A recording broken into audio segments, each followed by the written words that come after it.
Enoks Biķis, pediatrs, reanimatologs Bērnu klīniskajā slimnīcā, profesors Latvijas Universitātes medicīnas fakultātē, kuras dibināšanā pats piedalījies, ilgadējs Pediatrijas asociācijas prezidents.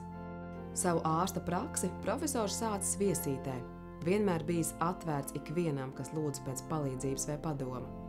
Enoku Biķi dēvē par paraugu attieksmē pret līdzcilvēkiem. Viņa viedoklis vienmēr ir bijis augsti profesionāls, bet tajā pašā laikā pieejams un cilvēcīgs. Priekš manis numur viens un pat tāda nopietnākā lieta, ko es esmu no viņa iemācījusies, tās ir tās cilvēciskās attieksmes paraugstundas pret visiem, pret pacientiem, viņu vecākiem, pret kolēģiem, pret studentiem, kaut vai tas būtu students, kas šodien nav izmācījies stundu, viņš nekā nezina un tā tālāk. Un visvienalga cieņa pilna attieksme. Ļoti jauka sirsniņa, pulks tā kā pulkstenītis. Es vienmēr saviem kolēģiem esmu teicis tā, tikai Dieva dēļ nenomistiet kā ārsti. Tas ir pa maz būt tikai par ārstu. Tas ļoti aprobežot būt tikai par ārstu.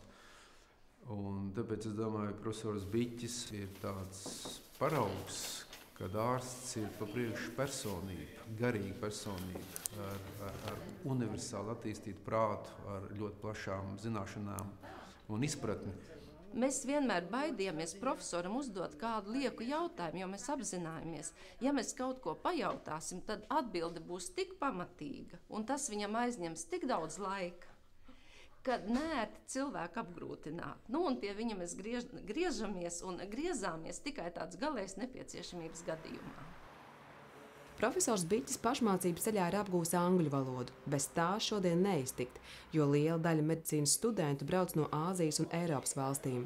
Viņš sevi neuzskata par bargu skolotāju, tieši otrādi, liekot augstākas atzīmes kā citi komisiju locekļi. Enoka princips ir nenosodīt. Viņš saka, ka pats daudz ko nezina un daudz kas līdz galam nemaz nav izpētīts. Parasti ir noteikta tēma, viņi gatavojās patstāvīgi un tagad jau arī gatavojas internetā, biblioteka jau ir aizgājis otrā plānā.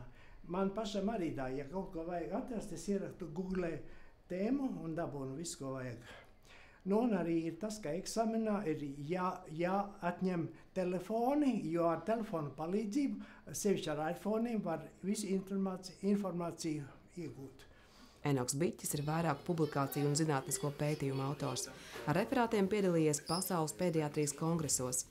Savu literāta talantu un dziļās bībeles zināšanas viņš ir līdzis lietā darbojoties Latvijas baptistu draugu izdevumos. 10 gadus bijis baptistu vēstneša redaktors. Šo darbu Enoks uzsāka un turpināja 10 gadus ar ļoti lielu mīlestību, ar ārkārtīgu pienākumu apziņu, ar ārkārtīgu rūpību.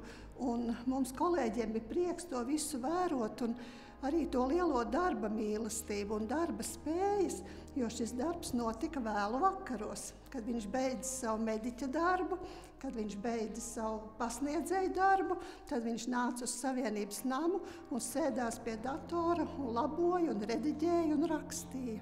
Vēl viena Enoka Biķa sirdslieta ir mūzika. Ilgus gadus viņš ir kalpojis Mateja baznīcā, spēlējot ērģeles. Ja mēs ienāktu Mateja baznīcā 60., 70., pat līdz 2000.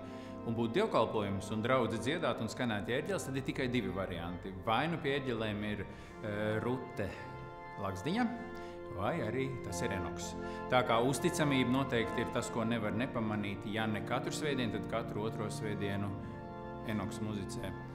Es viņu atceros kā ļoti akurātu, precīzu, ļoti atbildīgu draudzes ērģelnieku.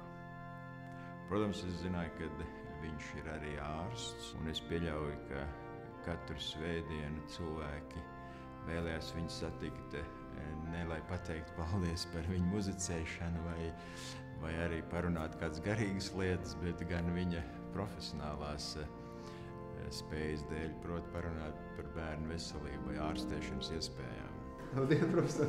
Es tieši aprunāju jūs! Jebkuru lietu, kurai Enoks pieķeras, viņš dara pamatīgi, ar milzīgu atbildību, skrupulozi iedziļinoties. Viņš ir saņēmis augstāko Latvijas valsts apbalvojumu 3 zvaigžņu ordeni. Tomēr viņa lielākā pateicība ir, ka viņš ir varējis pazīt Dievu un kalpot viņam.